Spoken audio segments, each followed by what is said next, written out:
Hello students, welcome to Victor education. আমি তোমাদের Somnath sir. তোমাদের বহুদিনের একটা ডিমান্ড ছিল যে স্যার আপনি লজিক্যাল রিজনিং এর যে পার্টগুলো অর্থাৎ বিবৃতিমূলক যে প্রশ্নের পার্টগুলো সেগুলো একটু ভালো করে করিয়ে দিন এনটিপিসি পরীক্ষার আগে। দেখো, এনটিপিসি পরীক্ষায় কিন্তু এই পার্টটা এবং অ্যানালিটিক্যাল পার্ট, এই দুটো পার্টের কিন্তু যথেষ্ট গুরুত্বপূর্ণ ভূমিকা রয়েছে। দুটো পার্টই আমি তোমাদের করাবো, logical reasoning as well as analytical reasoning, যেটাকে অনেকে পাজল বলো তোমরা। আজকের ক্লাসে এই লজিক্যাল রিজনিংটা দুটো পার্টে হবে। দুটো পার্টে আমি তোমাদের 6টা টাইপের যে লজিক্যাল রিজনিং এবছর পরীক্ষায় আসছে এবং এনটিপিসি পরীক্ষায়, গ্রুপ ডি পরীক্ষায় বিগত বছরে যে টাইপের গুলো এসেছে প্লাস কনসেপ্ট, সেগুলো আমি ডিটেলস ক্লিয়ার করে দেবো। কি কি থাকবে আমাদের ক্লাসে না, স্টেটমেন্ট অ্যাজাম্পশনস অর্থাৎ বিবৃতি এবং অনুমান, স্টেটমেন্ট কনক্লুশন বিবৃতি সিদ্ধান্ত, স্টেটমেন্ট কোর্স অফ অ্যাকশন অর্থাৎ একটা স্টেটমেন্টের ভিত্তিতে আমাদের কি কোর্স অফ অ্যাকশন বা কাজ করা উচিত সেটা, cause and effect, reason and assertion, এই দুটো আমরা নেক্সট ক্লাসে জানবো। স্টেটমেন্ট এন্ড আর্গুমেন্ট, এতগুলো যে 6টা টাইপের যে স্টেটমেন্ট ভিত্তিক প্রশ্ন বা বিবৃতিমূলক ভিত্তিক প্রশ্ন, সেগুলো কিন্তু আমরা খুব ভালো করে কনসেপচুয়ালি জানবো। এর আগেও আমি দুটো ক্লাস তোমাদের নিয়েছিলাম, তোমরা প্রচুর সেই ক্লাসগুলো দেখেছো এবং উপকৃত হয়েছো। তাই তোমাদের এনটিপিসি পরীক্ষার আগে, এনটিপিসি 6 তারিখ কিছুদিন পর, তো এনটিপিসি পরীক্ষার আগে এইগুলো তোমরা অবশ্যই দেখে যাও। শুরু করব প্রথম, তাহলে যেগুলো বললাম সেগুলো দুটো পার্টে দেবো। এটা পার্ট 1, পার্ট 2 আসবে। তোমরা কমেন্ট করে জানাবে যে কেমন ক্লাসটা লাগছে। ভিডিওটি ভালো লাগলে অবশ্যই ক্লাসটাকে লাইক করবে, চ্যানেলটিকে সাবস্ক্রাইব করবে এবং অবশ্যই বন্ধুদের সঙ্গে শেয়ার করবে। চলো, প্রথম আমরা করছি স্টেটমেন্ট অ্যান্ড কনক্লুশন ভিত্তিক প্রশ্ন। কি বলেছে দেখো, প্রথমে বলেছে বিবৃতি। কি বলেছে না, কেরালার মানুষ, দেখো বিবৃতি এবং উপসংহার বা বিবৃতি এবং সিদ্ধান্তটা বাংলায় উপসংহার বলে বা সিদ্ধান্ত বলে। তো এইগুলো আমরা কি করে করি জানো তো, আমরা বিবৃতিটাকে ভালো করে পড়বো এবং যে সিদ্ধান্তটা নেব যেটা ডাইরেক্ট বিবৃতির মধ্যে রয়েছে, অর্থাৎ বিবৃতি থেকে বাইরে এমন কোন জিনিস যদি আমার সিদ্ধান্তে লেখা থাকে সেটাকে আমি ডাইরেক্ট না করে দেবো বা ডাইরেক্ট সেখানে নেওয়ার দরকারই নেই। কি বললাম, বোঝা গেছে? সেটা নেওয়ার দরকারই নেই বা ডাইরেক্ট না করে দেবো। তার মানে আমাকে ডাইরেক্ট বিবৃতিতে যেটা বলেছে সেটার দিকে খেয়াল রেখে আমাকে সিদ্ধান্তটা নিতে হবে। তার বাইরে কিন্তু আমি কোনো না, মানে 6টা টাইপই ভালো করে বুঝবো। ওকে, প্রত্যেকটা টাইপ তুমি বুঝবে। লজিক্যাল রিজনিং এর কিন্তু একটা বিরাট বেশ মজা আছে, মজাদার জিনিস, কিন্তু এই মজাটা বুঝতে হবে, পরীক্ষা কিন্তু ভুল হবে না ম্যাক্সিমাম প্রশ্ন। কেরালার মানুষ নারকেল তেলে অনেক খাবার রান্না করে, তাহলে সাউথ ইন্ডিয়ানরা নারকেল তেলে রান্না করে স্পেসিফিক্যালি বলে দিয়েছে কেরালার লোকজন। বলেছে নারকেল তেল দেশের প্রধান রান্নার তেল। আচ্ছা, দেশ কথাটা কি কোথাও তুমি দেখতে পাচ্ছ স্টেটমেন্টের মধ্যে বা বিবৃতির মধ্যে? দেখো, এনটিপিসি একদম লেটেস্ট পরীক্ষায় এসেছে বা বিগত বছরের পরীক্ষায় এসেছে, কোথাও কি তুমি দেখতে পাচ্ছ যে কোন সারা দেশের কথা বলা হয়েছে? দেখতে তো পাচ্ছ না। তাহলে প্রথম স্টেটমেন্টের ভিত্তিতে প্রথম যে তুমি সিদ্ধান্তটা নিচ্ছ বা প্রথম কনক্লুশন করছো সেটা একদম নাকচ করে দাও বা ভুল করে দাও। ক্লিয়ার করেছে? পরে দেখো, কেরালা নারকেল তেলের একটি বড় ভোক্তা বা Kerala is the big consumer of coconut oil. এটা ঠিক, কারণ কি কেরালার মানুষ যদি নারকেল তেলে অনেক খাবার রান্না বান্না করে তাহলে ডেফিনেটলি নারকেল তেলের একটা বড় ভোক্তা। এটা একদম পারফেক্ট। সো 2 নম্বর কনক্লুশনটা একদম ঠিক হবে।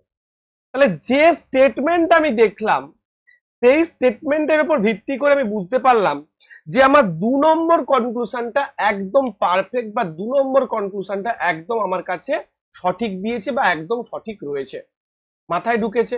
তাহলে আমরা কি বলবো যে শুধুমাত্র উপসংহার বা শুধুমাত্র সিদ্ধান্ত, অনলি কনক্লুশন টু ফলোজ, একদম এনটিপিসি পরীক্ষায় এসেছে। বলো বুঝতে পেরেছো কিনা?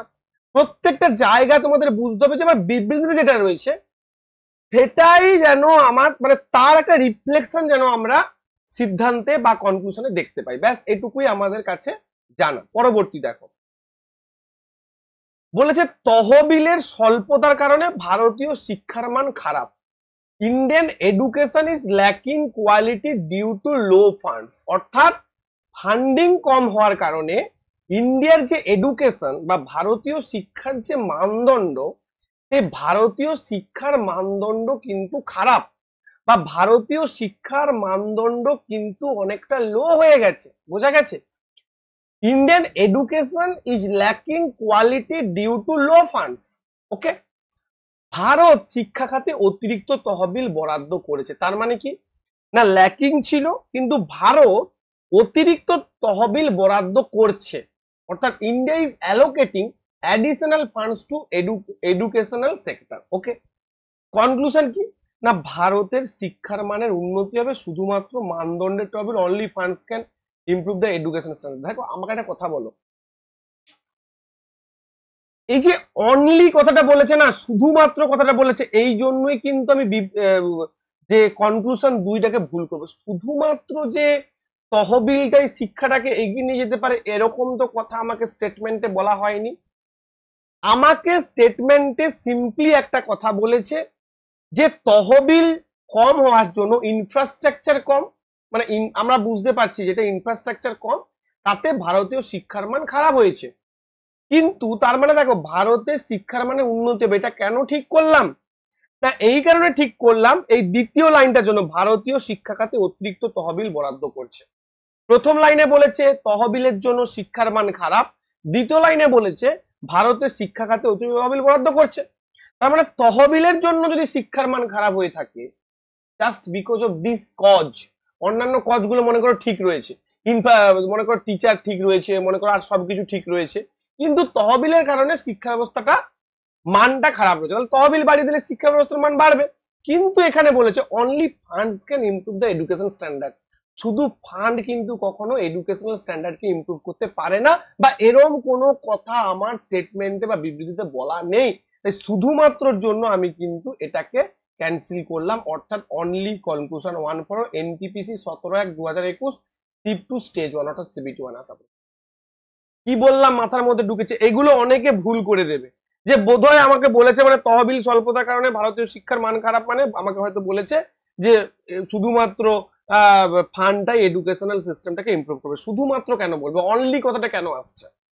ওকে, নেক্সট দেখো, মানুষ এবং বানরের কিছু সাধারণ বৈশিষ্ট্য রয়েছে। স্টেটমেন্টটা পড়বে ভাই। 3 নম্বর প্রশ্নে আমরা চলে এসেছি। Human being and apps have some common characteristics. দেখো আমি যেহেতু তোমাদের পড়াচ্ছি, এক্সট্রিমলি সরি কাশি হয়েছে আমার, একটু ঠান্ডা লেগেছে, আমি যেহেতু তোমাদের পড়াচ্ছি তাই বুঝিয়ে যাওয়ার জন্য আমার একটু হয়তো লেট হচ্ছে, কিন্তু পরীক্ষা হলে এইগুলো যদি তোমার মাথায় ঢুকে যায় না, পরীক্ষা হলে কিন্তু পড়ে তোমার মাথার মধ্যে বিষয়গুলো চলে আসবে চট করে। বলেছে মানুষ এবং বানরের কিছু সাধারণ বৈশিষ্ট্য রয়েছে, ভালো কথা।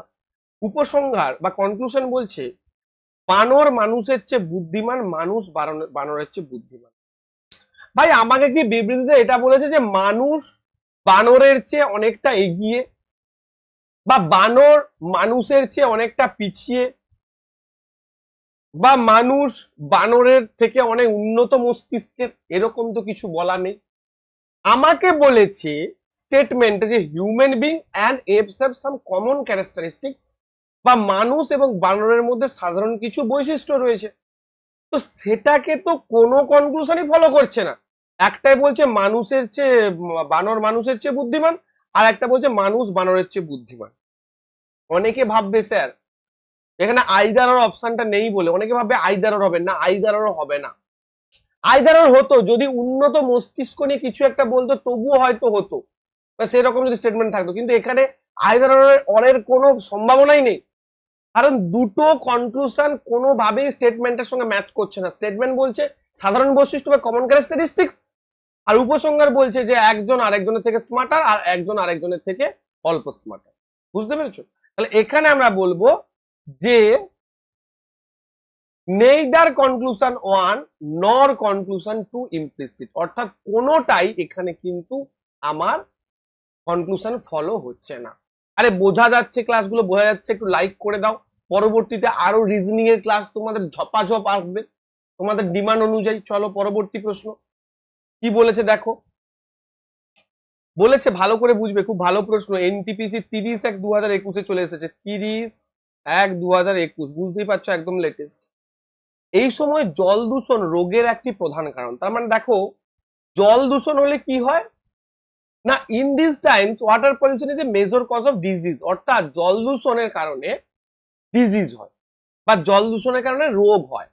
জলবাহিত রোগ আমরা জানি, কিন্তু কনক্লুশন বলছে জলবাহিত রোগ খুবই মারাত্মক, ওয়াটারবোর্ন ডিজিজেস ভেরি ডেডলি। এটা আমাকে বলেছে বিবৃতিতে, আমাকে বিবৃতিতে কোথাও বলেছে যে জল দূষণের ফলে বা জলবাহিত রোগ, জল দূষণের ফলে যে জলবাহিত রোগগুলো হচ্ছে তা বর্তমানে খুব মারাত্মক হয়ে উঠেছে, যার ফলে প্রচুর লোক মারা যাচ্ছে, বা জল দূষণের ফলে প্রচুর লোক মারা যাচ্ছে, সেরকম যদি কিছু বলতো তাহলে আমরা বুঝতে পারতাম যে হ্যাঁ জল দূষণের ফলে জলবাহিত রোগ হচ্ছে এবং সেটা খুবই ডেডলি, তাই লোকজন মারা যাচ্ছে। কিন্তু সেরকম তো কথা বলেনি, আমাকে সিম্পলি বলেছে এই সময় জল দূষণ রোগের একটা প্রধান কারণ। যদি আমাকে উপসংহারে বলতো যে এই সময় জল দূষণ প্রচুর পরিমাণে হচ্ছে, আমি ঠিক বলতে পারতাম, কিন্তু এখানে প্রথম বলছে জলবাহিত রোগ খুবই মারাত্মক, যেখানে রোগের সম্পর্কে আমায় কোনো ইনফরমেশনই দেয়নি, তাহলে প্রথমটাও ভুল হলো, প্রথম কনক্লুশন ভুল হলো।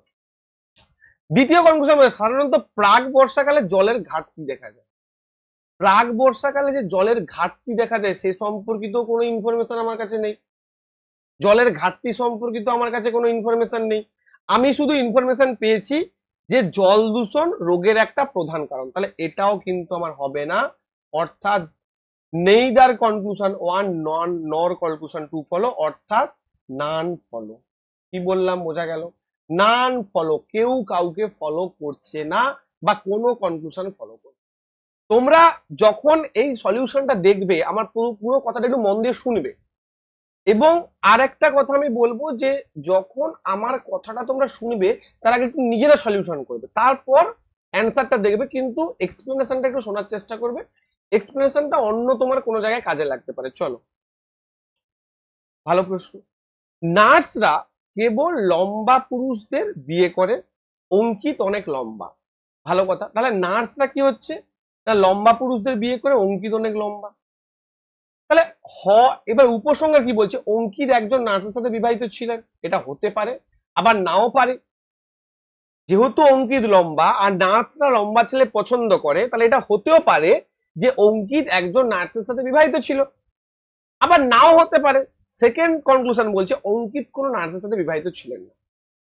দেখো এই যে কনক্লুশনটা পাচ্ছি না, এই কনক্লুশনের ক্ষেত্রে আমরা দেখতে পাচ্ছি হয় অঙ্কিত একজন নার্সের সাথে বিবাহিত ছিলেন অথবা নার্সের সাথে বিবাহিত ছিলেন না, এই দুটোর বাইরে তো কিছু হতে পারে না।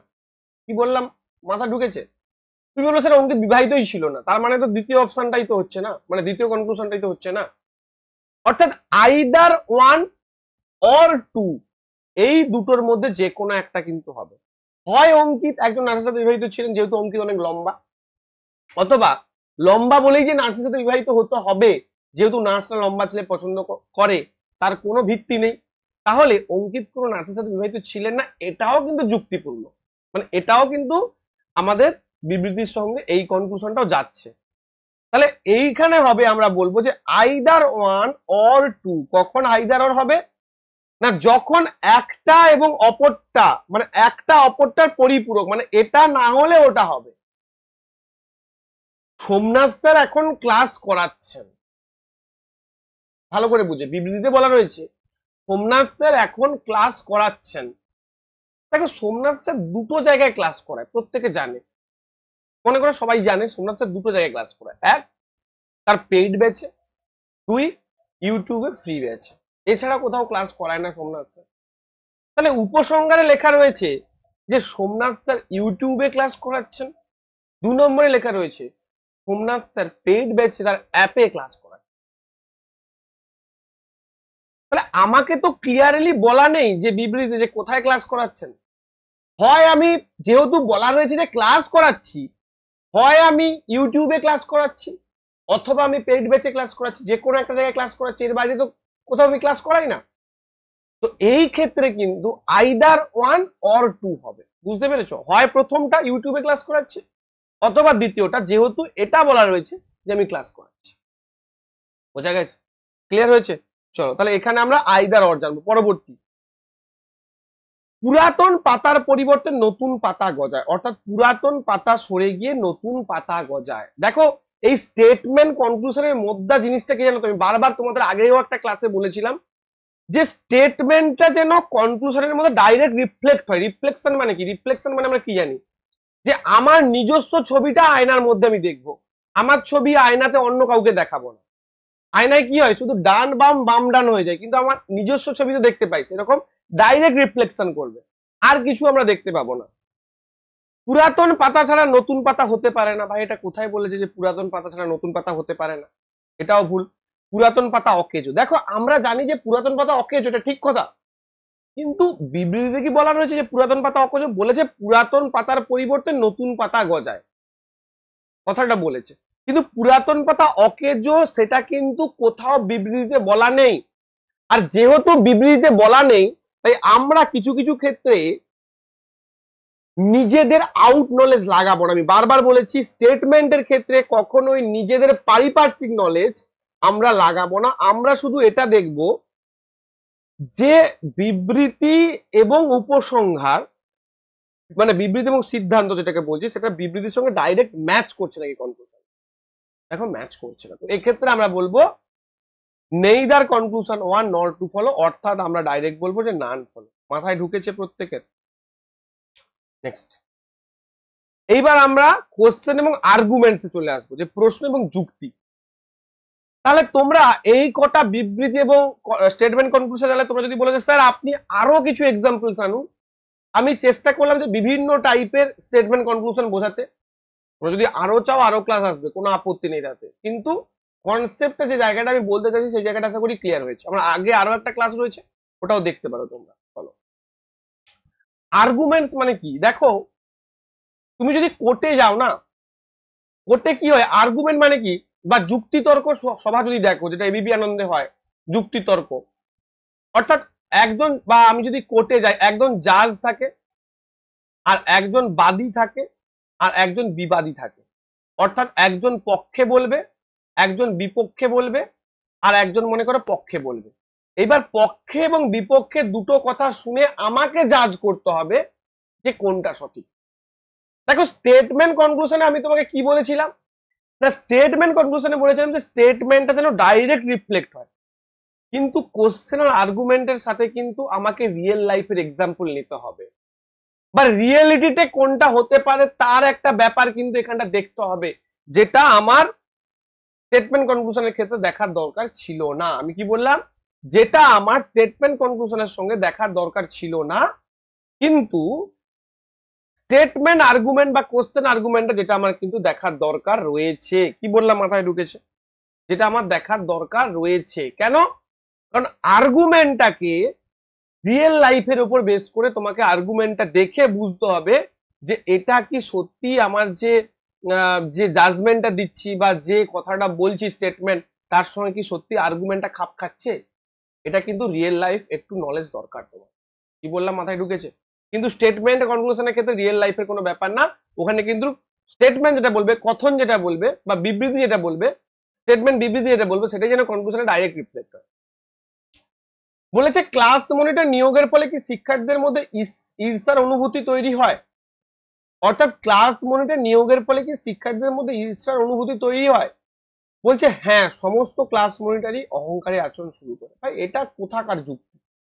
সমস্ত ক্লাস মনিটর কোনোদিন অহংকারী আচরণ করতে পারে যদি ক্লাস মনিটর নিয়োগের ফলে শিক্ষার্থীদের মধ্যে ঈর্ষার অনুভূতি হয়, বা ক্লাস মনিটর করে সবাই জেলাসি এবং স্টুডেন্টস? না, এটা হয় না। না, প্রতিটি শিক্ষার্থীকে একজন নেতার অধীনে দলগত মনোভাব শেখার সুযোগ প্রদান করে তাদের ন্যায়পরায়ণতা শেখায়, তবে এই জন্যই তো ক্লাস মনিটর নিয়োগ করা হয়।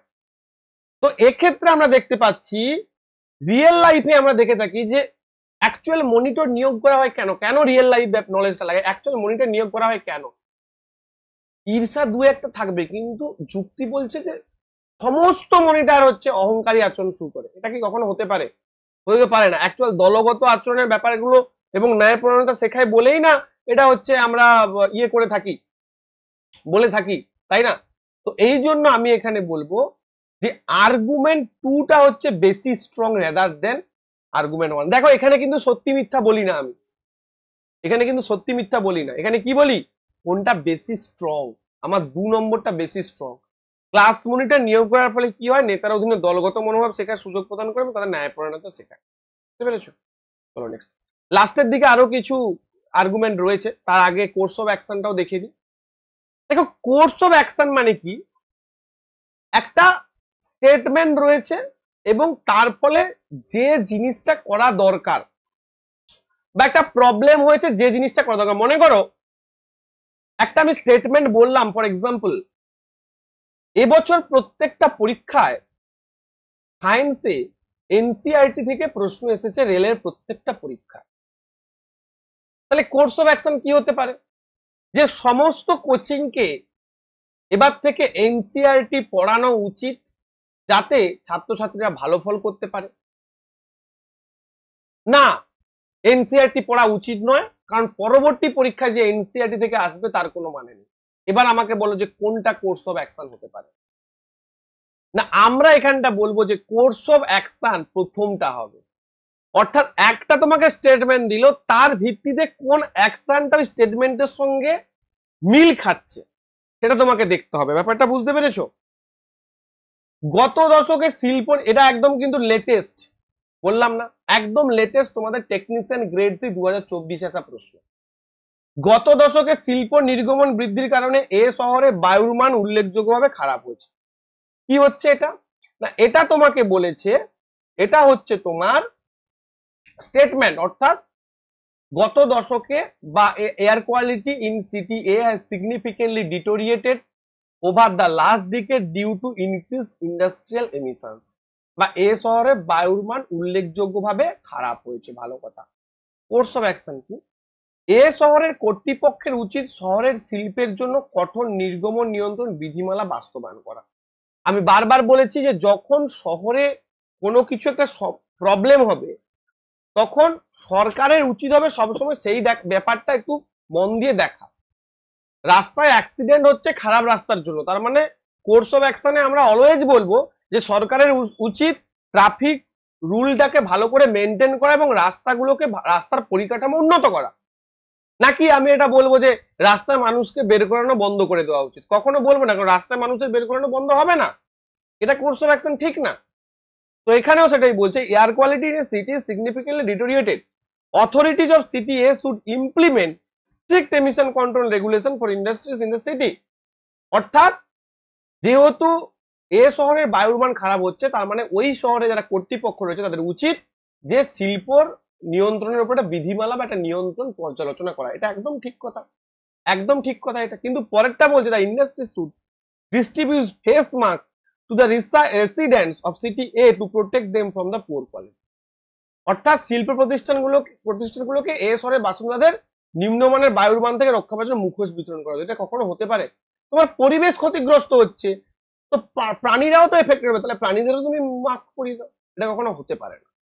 তো এইটা কিন্তু আমার কোর্স অফ অ্যাকশন হবে না। আমি শুধু বলবো যে অনলি ওয়ান ফলোজ। কি অ্যান্সার হয়ে যাবে? Only one follows. ওকে, বোঝা গেছে? ক্লিয়ার হয়েছে প্রত্যেকের কাছে? 9 নম্বর বলছে আবার কিন্তু statement and course of action technician grade. দেখো একদম লেটেস্ট তোমাদের 2024। কর্মচারীর সংখ্যা ভালো করে পড়বে, এটা ভীষণ ইম্পর্টেন্ট। কর্মচারীর সংখ্যা বৃদ্ধি সত্ত্বেও 1 ডজন নিয়মিত কর্মসূচি পরিচালনা করতে ব্যর্থ হওয়ার জন্য এবং অধ্যয়ন ও গবেষণার জন্য একটা দৃঢ় কর্ম পরিকল্পনা তৈরি করতে ব্যর্থ জন্য ইনস্টিটিউট কমিটি তদন্তের মুখোমুখি হয়েছে। অর্থাৎ একটা ইনস্টিটিউট কমিটিতে বা একটা ইনস্টিটিউটে কর্মচারীর সংখ্যা বৃদ্ধি করা হয়েছে, তবুও তারা তাদের যে কর্মসূচি বা তাদের যে প্রজেক্ট, রিসার্চ অ্যান্ড ডেভেলপমেন্ট যে প্রজেক্ট বা রিসার্চ যে প্রজেক্ট, সেই প্রজেক্টটা পালন করতে তারা ব্যর্থ হয়েছে। The institute has come under scrutiny from the committee for failing to conduct a dozen regular programs। কিছু কিছু ডজন অফ রেগুলার প্রোগ্রামসটা ফেল হয়েছে, তো এই জন্য ইনস্টিটিউটটাকে স্ক্রুটিনির আন্ডারে আনা হয়েছে বা তদন্তের আন্ডারে আনা হয়েছে। ডজন রেগুলার প্রোগ্রাম ডেসপাইট, যদিও increase in employees and for failing to create a solid action plan for studies and research। অর্থাৎ শিক্ষা এবং গবেষণার জন্য যে অ্যাকশন প্ল্যান হওয়া উচিত সেটা করতে তারা ব্যর্থ হয়েছে, যদিও প্রচুর পরিমাণ কর্মচারী বৃদ্ধি করা হয়েছে।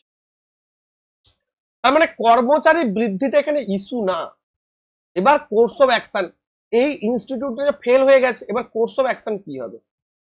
বলেছে to carry out workable action plan the institutes overreaching objectives need to be redefined. এটা একদম ঠিক।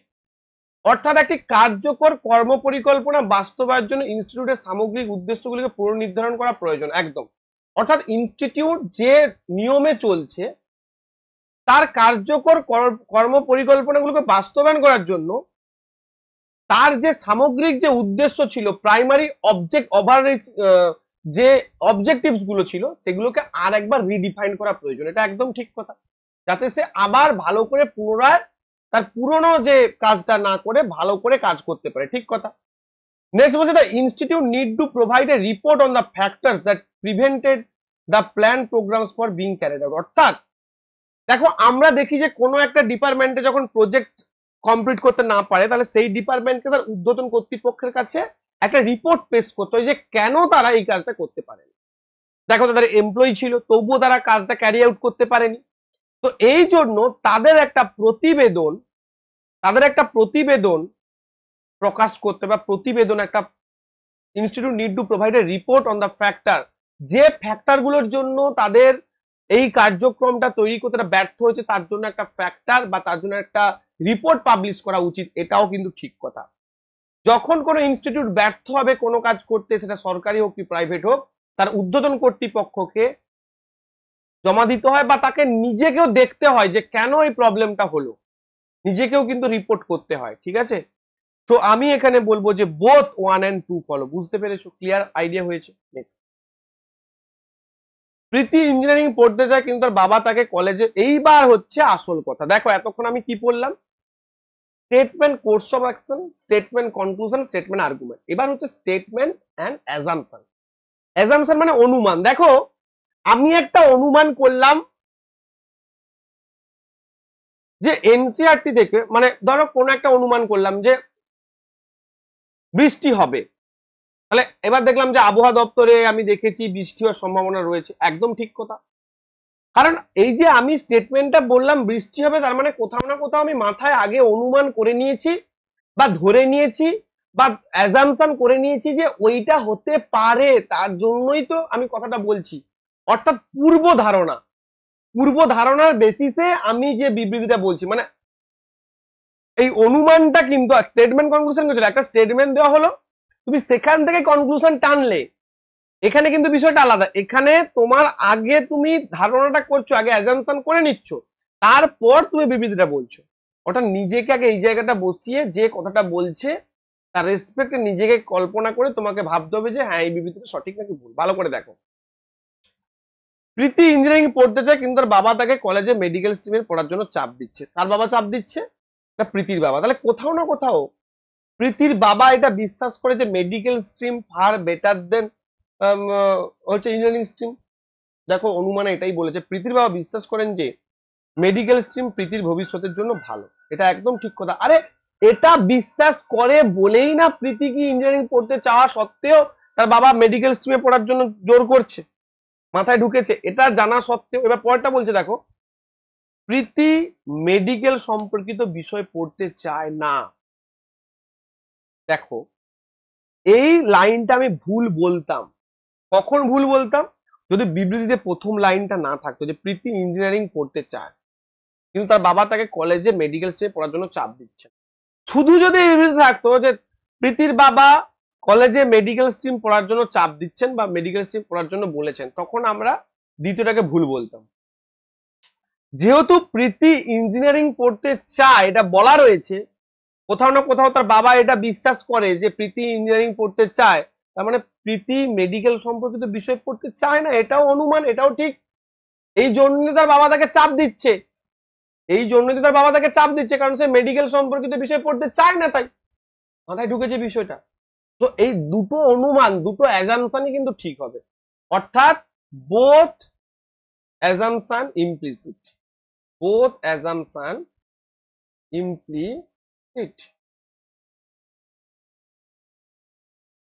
বোঝা যাচ্ছে? বোঝা গেলে অবশ্যই কমেন্ট করে জানিয়ে স্যার বোঝা যাচ্ছে। আর যেখানে অসুবিধা হবে সেটাও আমাকে জানিও, কোনো অসুবিধা নেই। এক্স ব্ল্যাকবোর্ড সমীকরণটি চক দিয়ে সমাধান করেনি। দেখো, এক্স ব্ল্যাকবোর্ডে সমীকরণটি চক দিয়ে সমাধান করেনি। X did not solve the equation on the blackboard with a chalk. X কে একটা চক দেওয়া হলো, সে ব্ল্যাকবোর্ডে সমীকরণটা সমাধান করেনি। অনুমান কি? দেখো এই বিবৃতিটা বলা হলো, এবার অনুমান কি কি অনুমান করা যেতে পারে, কি কি অনুমান করা যেতে পারে? এই যে সমাধান করলো না, এর অনুমান কি হতে পারে? প্রথম কথা, যে সমীকরণটি কাগজে সমাধান করা হয়েছিল, এটার তো কোনো মানে নেই। এটা কেন ভাবতে যাব আমি? এটা তো পুরো উল্টো পাল্টা ভাবনা। এইটা কখন আসবে যে হয় সে পারেনি, অথবা সে মানে হয় সে সমীকরণটা জানেই না, অথবা সে পারেনি, এরকম একটা হবে। এক্স ব্ল্যাকবোর্ডে মার্কার দিয়ে সমীকরণ, ভাই ব্ল্যাকবোর্ডে মার্কার কি করে চলবে? ব্ল্যাকবোর্ডে মার্কার দিলে তো হবেই না, এটা তো পুরো ভুলভাল। অর্থাৎ এখানে দুটোই কিন্তু এই বিবৃতির সঙ্গে সম্পর্কিত নয়। কি বললাম, মাথায় ঢুকেছে? এই যে অনুমানগুলো, এই অনুমানের সঙ্গে বিবৃতির কোনো ম্যাচিং নেই। অনুমান একটা অন্যরকম, যে এক্স ব্ল্যাকবোর্ডের সমীকরণটি চক দিয়ে সমাধান করেনি, আর অনুমান বলছে এক্স ব্ল্যাকবোর্ডে মার্কার দিয়ে করেছে, হোয়াইট বোর্ডে মার্কার দিয়ে করে, ব্ল্যাকবোর্ডে তোরই মার্কার দিয়ে করে। অর্থাৎ নান হবে এখানে, ঠিক আছে? নান ফলো, নেইদার অ্যাজাম্পশন 1 নর হচ্ছে 2 ইমপ্লিসিট। চলো, একদম লেটেস্ট এনটিপিসি, এগুলো কিন্তু পরীক্ষায় আসবে। চলো নেক্সট। ক্রিকেট ছাড়া ভারত সরকারের উচিত অন্যান্য খেলাগুলোকে উৎসাহিত করা। ভালো করে বুঝবে বিবৃতিতে কি বলছে। তার মানে মনে করো আমি এই কথাটা বলছি বিবৃতিতে, যে ক্রিকেট ছাড়া ভারত সরকারের উচিত অন্যান্য খেলাগুলোকে উৎসাহিত করা। তার মানে কোথাও না কোথাও আমার মাথায় দুটো জিনিস ঘুরছে। এক, সরকার ক্রিকেটকে অতিরিক্ত উৎসাহ করছে। দুই, সরকার অন্যান্য খেলাগুলিকে উৎসাহিত করছে না। এই দুটো কথা আমার মাথায় ঘুরছে, তাই তো আমি এই বিবৃতিতে দেবো। কি বললাম, মাথায় ঢুকেছে? ধারণাগুলো পড়ি। ক্রিকেট বিশ্বের সবচেয়ে বিখ্যাত খেলা, এটা কোথায় হয়? বিশ্ব কেন? এটা ইন্ডিয়া বলে তাও খানিকটা হতো, কিন্তু বিশ্ব বলে দিয়েছে মানে ভুলভাল, বিশ্বের কথা এখানে আমার মাথায় আসেনি। ভারত সরকারের কাছ থেকে ক্রিকেট সর্বাধিক সমর্থন পায়, এটা একদম ঠিক কথা। এটা ভেবেছে বলেই না আমি বলতে পারছি যে ক্রিকেট ছাড়াও ভারত সরকারের উচিত অন্যান্য খেলাগুলোকে উৎসাহিত করা। আমার মাথায় দুটো কথা আসছে, তার জন্য আমি এটা বলেছি। এক, ভারত সরকার ক্রিকেটে অধিক উৎসাহিত করছে। দুই, ভারত সরকার অন্যান্য খেলাগুলোকে উৎসাহিত করছে না। এই দুটো যদি অ্যাজাম্পশন থাকতো, এই দুটো ঠিক হতো। অর্থাৎ অ্যাজাম্পশন 2টা এখানটা কিন্তু implicit, only assumption 2 implicit, option number A will be right answer. আরবি এনটিপিসি 2021, একদম লেটেস্ট। নেক্সট দেখো, ভারতীয়রা ভালো চাকরির জন্য বিদেশে যায়, এটা আমি বলছি। আমি বললাম যে ভারতীয়রা ভালো চাকরির জন্য বিদেশে যায়। কেন বলছি? নিশ্চয়ই এটা আমার মাথায় চলছে। দেখো আমি বলছি যে ক্যান্ডিডেটরা পশ্চিমবঙ্গের চাকরি ছেড়ে কেন্দ্র সরকারের চাকরি দিচ্ছে, তাহলে কোথাও না কোথাও আমার মাথায় এটা চলছে, পশ্চিমবঙ্গের চাকরির স্কোপ নেই, বা কেন্দ্র সরকারের চাকরির সুবিধা অনেক বেশি। দুটো কারণ হতে পারে। এক, পশ্চিমবঙ্গে চাকরির স্কোপ নেই, আর দুই, কেন্দ্র সরকারের চাকরির স্কোপ বেশি বা বেশি ভ্যাকেন্সি আসছে। এই দুটো আমার ধারণা চলছে, তার ফলেই তো আমি বলবো যে ছাত্রছাত্রীরা রাজ্য সরকারের চাকরির পরীক্ষা ছেড়ে কেন্দ্র সরকারের চাকরির পরীক্ষা দিচ্ছে। সেরকম ভারতীয়রা ভালো চাকরির জন্য বিদেশে যায়, কোথাও কোথায় আমার মাথায় চলছে কথাটা, দেশের স্কোপ ভালো আর দেশের স্কোপ নেই। এই দুটো কথা চললেই না আমি এটা বলবো, অনুমান এই দুটো করব। ভারতীয়রা বিদেশে আরো ভালো চাকরি পেতে পারে, এটাও একদম ঠিক কথা, এটাই তো বললাম আমি। ভারতে ভালো চাকরির সুযোগের অভাব রয়েছে, ভাই অভাব রয়েছে বলেই না বিদেশে যাচ্ছে, তাহলে থোড়ি বিদেশে যাওয়ার প্রয়োজন হতো। তুমি রাজ্য ছেড়ে কেন্দ্রতে যাচ্ছ, নিশ্চয়ই ওখানে কেন্দ্রতে সুবিধাটা বেশি, রাজ্যতে সুবিধাটা কম, বা রাজ্যের স্কোপ কম, কেন্দ্রের স্কোপ বেশি। মাথায় ঢুকেছে বিষয়টা? তো এখানে আমি বলবো যে both assumption 1 and 2 both implicit, বা অপশন নাম্বার বি। চলো আবার আমরা আর্গুমেন্টসে চলে এসেছি। আর্গুমেন্টস তোমাদের আমি বুঝিয়েছিলাম যে যুক্তিটা কি, অর্থাৎ আমাদের জাজমেন্ট যেরকম হয় সেরকম যুক্তি দিতে। ভারতীয়দের আয়ু বৃদ্ধি পাচ্ছে, ভারতীয়দের আয়ু বৃদ্ধি পাচ্ছে। হ্যাঁ, মানুষ উন্নত চিকিৎসার সুবিধা পাচ্ছে, এটা ঠিক। উন্নত চিকিৎসা পেলেই লাইফ এক্সপেক্টেন্সি বৃদ্ধি পাবে, না হলে কি হবে, হুট করে একটা রোগ হলো আমি মারা গেলাম, তাহলে লাইফ এক্সপেক্টেন্সি বৃদ্ধি পাবে না। হ্যাঁ, মানুষ আরো বেশি শারীরিক ব্যায়াম করছে, এটাও ঠিক কথা। যত তুমি হেলথ কনসাস হবে তত তোমার তো লাইফ এক্সপেক্টেন্সি বৃদ্ধি পাবে না। অর্থাৎ এখানে বোথ আর্গুমেন্টস 1 and 2 আর স্ট্রং। বোঝা গেছে? আর্গুমেন্ট গুলো কিন্তু তোমাদের পরীক্ষায় আসে এবং লেটেস্ট পরীক্ষাতেও এসেছে। পরেরটা দেখো। আচ্ছা, এইগুলো কিন্তু আমরা জেনেছি সব লেটেস্ট।